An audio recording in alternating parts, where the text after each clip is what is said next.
Daesh के साथ की इस हद तक प्रेजेंस होना, ये रुझानात होना भारतीय शहरियों के अंदर, ये कोई नई बात है, कोई सरप्राइजिंग बात है, या ये दुनिया को पहले से मालूम होगी?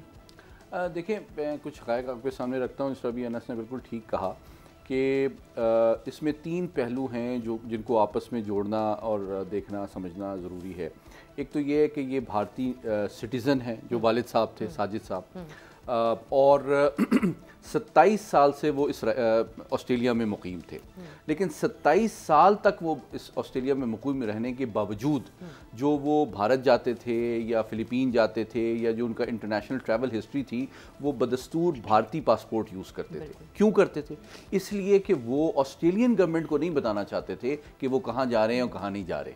तो इसका मतलब है कि भारतीय पासपोर्ट और भारतीय आइडेंटिटी जो है वो आलमी दहशतगर्द जो हैं वो इस्तेमाल कर रहे हैं for coordination, for travel, for facilitation.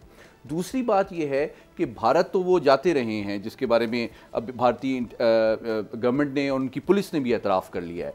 और आप जानते हैं कि कल जो है ऑस्ट्रेलिया की इंटेलिजेंस एजेंसी ने फॉर्मली भी इंफॉर्मेशन डिमांड की थी इंडिया से कि जनाब हमें इनके बारे में मज़ीद बैकग्राउंड इंफॉर्मेशन दे। इसका मतलब ये है कि जिस तरह अभी अनस ने भी कहा कि उनके पास वाज़ेह शवाहिद मौजूद हैं कि उनके आलमी दहशतगर्द तंजीमों से राब्ते रहे हैं।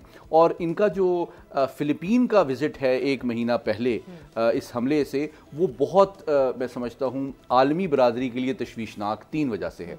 नंबर 1 ये कि बहुत, चूँकि ज़्यादातर फोकस हमारा मशरिक़ वस्ता, मिडल ईस्ट और साउथ एशिया पे रहता है, जो दाइश और अलकायदा का अमल दखल फ़िलिपीन में रहा है तकरीबन 35 साल से, वो कम लोग जानते हैं। और मैं आपको अक़वाम मुत्तहिदा की सिक्योरिटी काउंसिल के डॉक्यूमेंट्स को कोट करके बता रहा हूँ कि इसके ऊपर 4 करारदादें सिक्योरिटी काउंसिल की मौजूद हैं, 2253, 1822, 1989 और 1267, जिसमें जो अबू सयाफ चैप्टर है दाइश का, वो उसका सबसे बड़ा गढ़ जो है वो फ़िलिपींस है।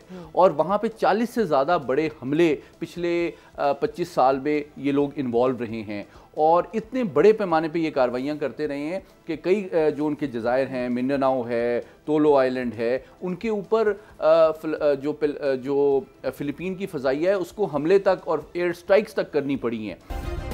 सब्सक्राइब करें और बेल दबाएं ताकि कोई खबर रह न जाए।